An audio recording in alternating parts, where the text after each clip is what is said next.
नमस्कार सर्व अभिभावकांना जय जिजाऊ शिवराय.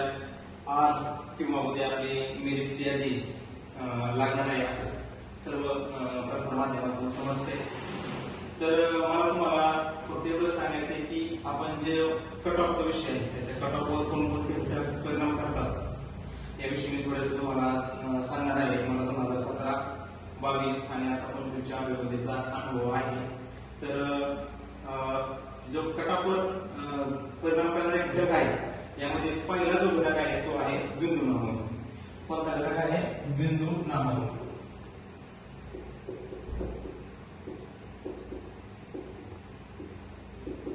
तर बिंदू नामावली म्हणजे काय, याचा कसा परिणाम कटाफवर होतो याविषयी आज आपण सविस्तर सांगणार आहे. कारण बिंदू नामावली आणि दुसरा एक घटक आहे तो म्हणजे कॉमन रोस्टर. कोणता? Common roster. तर बिंदू नामावली आणि कॉमन रोस्टर याच्यामध्ये कसा फरक होतो हे मी तुम्हाला सांगणार आहे. आता आपण उदाहरण म्हणून आपल्या अहिल्यानगर जिल्ह्याचं घेऊ की अहिल्यानगर जिल्ह्यामध्ये 100 जागा आहे. 100 जागांपैकी ह्यावेळेस मध्ये ओपन जागा जास्त असल्या कारणाने आपण असं ठरवू की 50 जागा ह्या ओपनला आल्या आहेत. आता 50 जागा ओपनला आल्या 100 मधल्या, समजा 100 जागा आपण पकडल्या, त्याच्यामधून ओपन साठी किती आहे तर 50 जागा आहेत. 50. मग काय होईल, जे टॉपचे लोक आहेत 50 हे कसे जाणार ओपन मध्ये जाणार. मग ओपन मध्ये जर टॉपचे 50 गेले तर खाली किती जागा उरल्या? फक्त 50 जागा उरल्या. आता ह्या ज्या 50 जागा उरल्या या 50 जागांमध्ये सर्व कॅटेगरीचे त्या जाहिरातीमध्ये जेवढ्या आपल्या कॅटेगरी असतील ओबीसी, एससी, एसटी, एसबीसी, एसीबीसी, एनटी या सर्व बीजीए या सर्व कॅटेगरीच्या लोकांना मिळून हे काय झालेलं आहे तर 50 जागा आलेल्या आहेत. आता मी तुम्हाला समजायचं फॅक्टर कसा होतो बिंदू नामावलीचा. तर समजा आता या ठिकाणी ओबीसीला 50 पैकी 10 जागा आहे. त्याच पद्धतीने 10 जागा एसीबीसी ला आहे, 10 जागा ईडब्ल्यूएस ला आहे आणि 10 जागा एससी आणि 10 जागा एसटी ला आहे. तर ओपन मध्ये समजा नगर जिल्ह्याचा कट ऑफ, नगर जिल्ह्याचा कट ऑफ हा ओपनचा 140 लागला. 140 लागला. जर 140 हा कट ऑफ लागला आणि त्यानंतर त्या याच्यामध्ये मग ह्या ओबीसी, एससी, एसटी, एनटी या सर्व कॅटेगरीच्या नंतर कट ऑफ येतो. आता सगळ्यात जास्त कोणत्या कॅटेगरीच्या बेरोजगार आहेत तर ओबीसी कॅटेगरीचे आहेत. कोणाचे? ओबीसी कॅटेगरीचे. तर ओबीसी कॅटेगरी किती जागा आहेत? फक्त 10 जागा आहेत. 10 जागा असल्यामुळे काय होणार आहे, ह्या 10 जागा यांचा कट ऑफ किती येणार ओबीसीचा 138 आला. आणि त्यानंतर समजा ईडब्ल्यूएस असेल,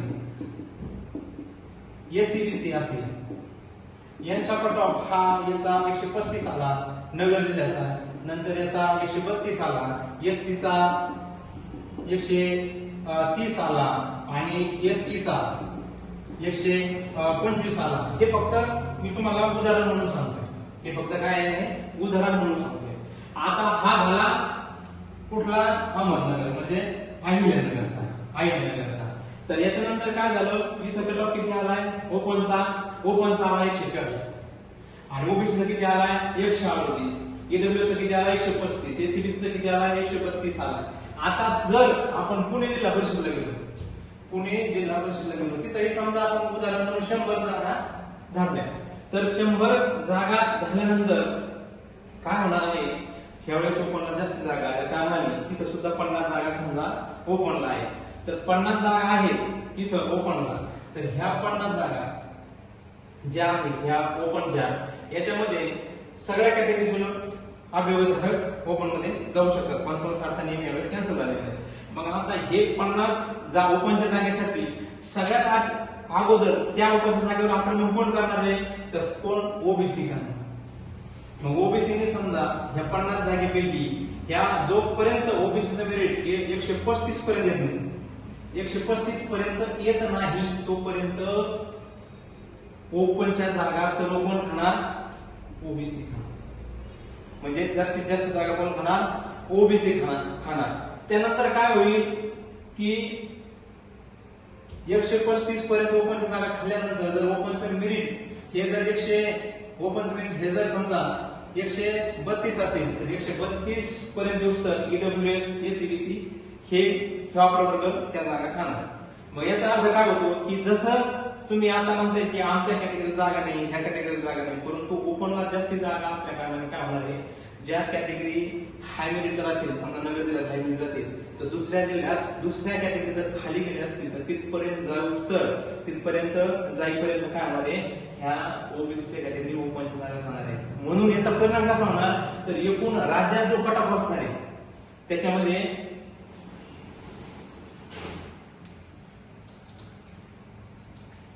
एकूण राज्यात जो कट ऑफ असणार आहे या कट ऑफ मध्ये ओबीसी यांचा कट ऑफ ओपन नंतर हाय असणारच आहे.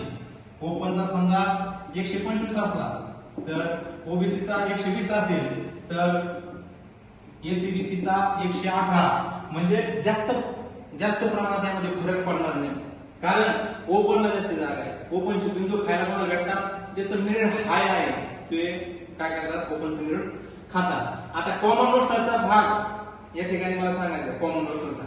आता कॉमन रोस्टर मध्ये काय होतं, कॉमन रोस्टर आणि बिंदू नॉमिनल यामध्ये बिंदू कसा फिरतो आणि कॉमन रोस्टर कसा परिणाम करतं हे मी तुम्हाला थोडक्यात सांगतो.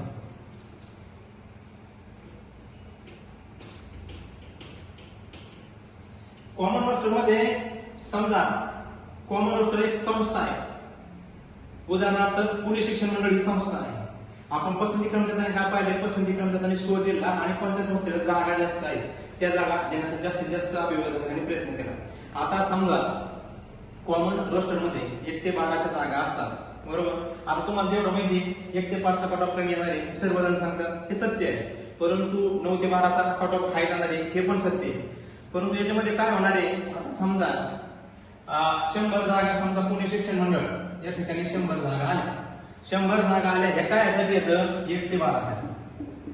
1 ते 12साठी 100 जागा आल्या. ह्या 100 जागापैकी आता बिंदू कसा असतो, ओबीसीला किती येतं, ओबीसीला समजा 30 जागा आहे, ओपनला किती येतं, ओपनला समजा 40 जागा आहेत, 40 जागा. त्यानंतर एसीबीसी 10 जागा, नंतर एनटी प्रवर्ग यांना 10 जागा, एससी 10 जागा.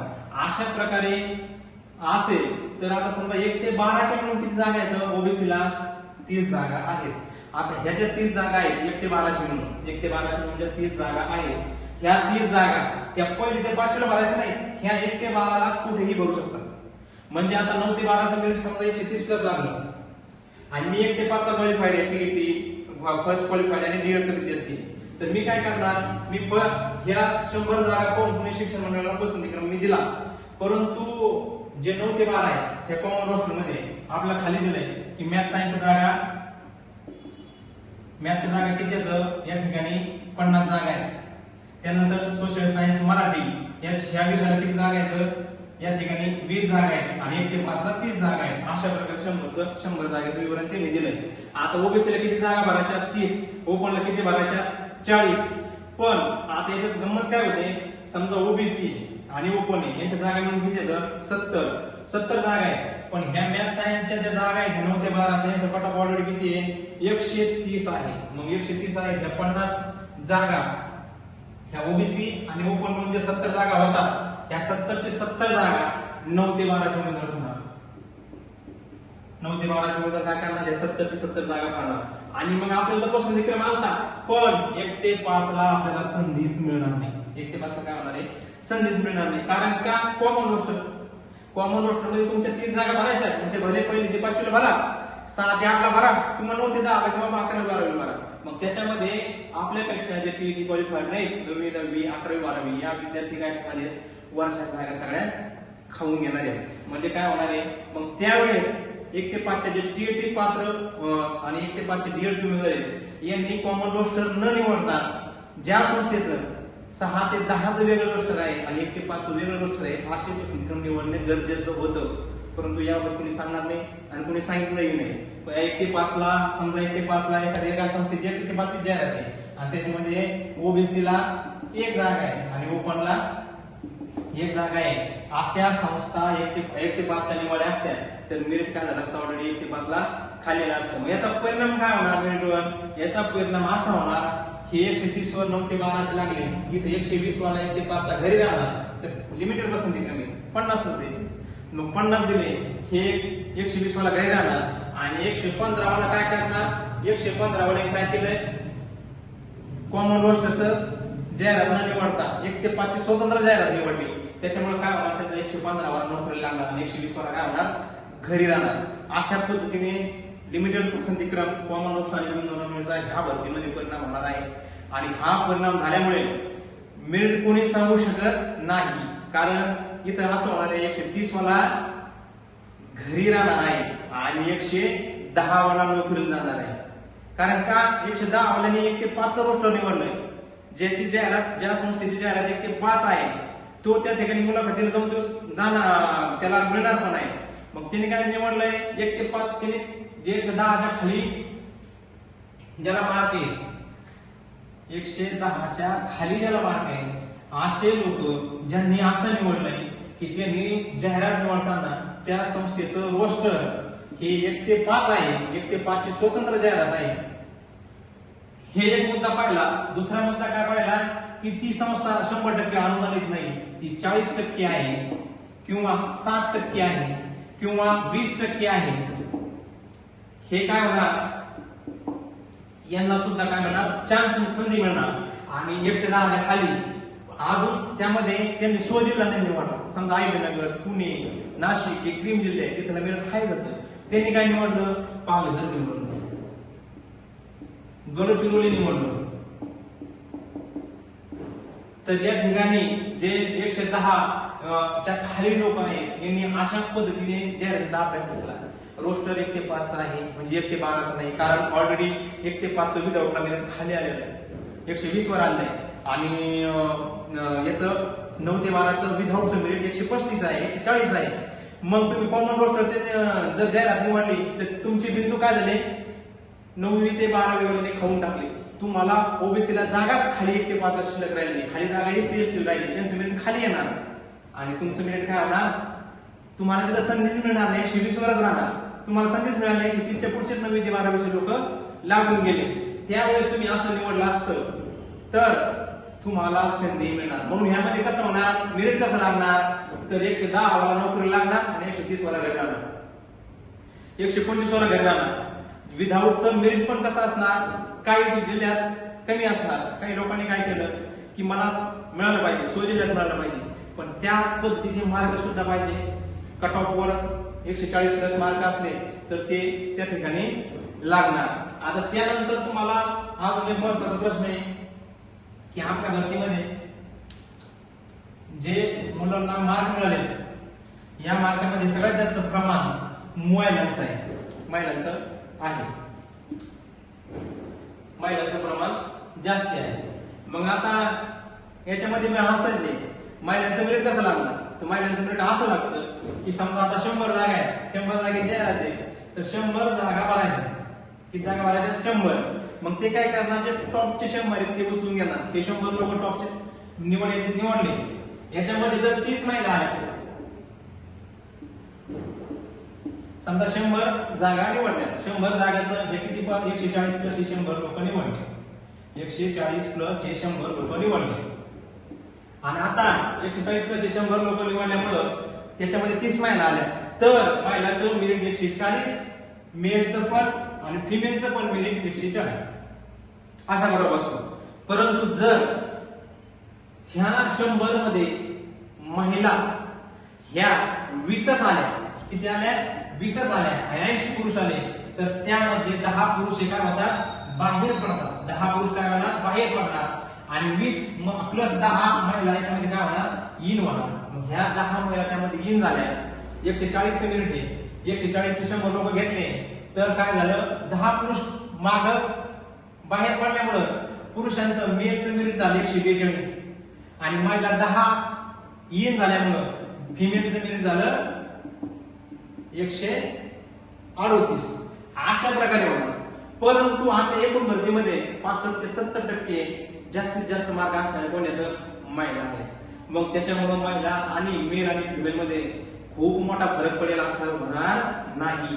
कारण जर मेलचं मेरिट 125 असेल तर फिमेलचं मेरिट सुद्धा 124 किंवा 125 असेल. मग तुम्ही मला जर तुम्ही तर म्हणलं 125 पाहिजे, 124 कसं काय आलं, कारण महिला बहुतांशी ह्या या महिलांची विवाह झालेले आहे. मग त्यांनी काय केलं, पालघर, गडचिरोली, कोकणाचा भाग, पूर्व विदर्भाचा भाग, भंडारा गोंदिया या भागामध्ये काय केलंय, पसंतीक्रम दिलेले नाही. आणि हे पसंतीक्रम न दिल्यामुळं, त्यांचे लिमिटेड पसंतीक्रम असल्यामुळं ते काय करतात, त्या ठिकाणी जाऊ शकत नाहीत. त्याचा परिणाम काही प्रमाणात होणार आणि त्यामुळं मेरिटपेक्षा महिलांचं मेरिट मायनस मध्ये 2 ते 3 मार्कांनी कमी येणार. यापेक्षा जास्ती कमी येणार नाही, याच्यापेक्षा जास्ती अजिबात कमी येणार नाही. लक्षात ठेवा, स्क्रीनशॉट काढून ठेवा. हा व्हिडिओ तुम्ही लक्षात ठेवा. आणि त्याच्यामुळं ह्यावेळेस काय होणार आहे, संस्थेला 125 वाल्याला मुलाखत येणार नाही, 110 वाला आरामशीर मुलाखत येणार. कारण त्यांनी रोस्टरचा अभ्यास केलाय, त्यांनी कॉमन रोस्टरचा अभ्यास केलाय, बिंदू नामावलीचा अभ्यास केलाय, त्यांनी त्याच्या जागेचा अभ्यास केलाय, त्यानंतर आपल्या कॅटेगरीला जागा आहे नाही या सर्व गोष्टींचा त्यांनी काय केलाय, अभ्यास केलाय. आणि ज्यांनी अभ्यास न करता केवळ जागा जास्त दिसत आहेत म्हणून पसंतीक्रम दिले, त्यांचं ह्या भरतीमध्ये थोडस अवघड होणार आहे. मला व्हिडिओ बनवायला उशीर झाला, याबद्दल मी सर्वांची माफी मागतो. कारण मी कोर्टात शिपाई या पदावर का आहे, मला 133 मार्क 2017च्या भरतीमध्ये होते, नाही लागलो. मी 2022ला 107 होते, नाही लागलो. आता 108 आहे, लागेल नाही लागेल काही सांगता येत नाही. परंतु ह्या गोष्टीचा कॉमन रोस्टर, बिंदू नामावली, समांतर आरक्षण, त्याचप्रमाणे तुम्ही दिलेले लिमिटेड पसंतीक्रम याचा परिणाम होणार, 100% होणार. आणि याच्यामुळे कोणालाही मेरिट सांगता येणार नाही. फक्त एवढंच सांगतो, सगळ्यात कमी मेरिट जाणार एसटी कॅटेगरीचं हे निश्चित आहे. कारण कॉमन रोस्टर मध्ये जे एनटी, एससीबीसी, ओबीसी, ओपन ह्या ज्या कॅटेगरी आहेत, ह्या कॅटेगरी मुलाखतीच्या वेळेस ते कॉमन रोस्टर मध्ये 9वी ते 12वीला जाणार. आणि बोलल्या जागा 1 ते 5, 6, 8 ह्या एसटी कॅटेगरी राहणार. त्यामुळं तुम्ही 50 पसंतीक्रम कसे दिले याच्यावरच तुमचं बऱ्यापैकी मेरिट अवलंबून राहणार आहे. आता दुसरा मुद्दा आहे समांतर आरक्षण. कोणतं, प्रकल्पग्रस्त, भूकंपग्रस्त, माजी सैनिक, अनाथ ह्या जे अंशकालीन हे जे आहे,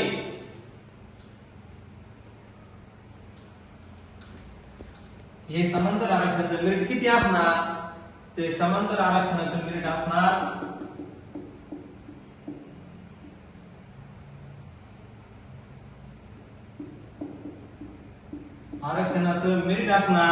तुम्हाला सांगतो, महिलाचा विषय आपण आता चर्चा केली, महिला सोडून जे समांतर आरक्षण आहे यांचं मेरिट असणार. याच्यामध्ये अजून एक पॉईंट, प्रकल्पग्रस्त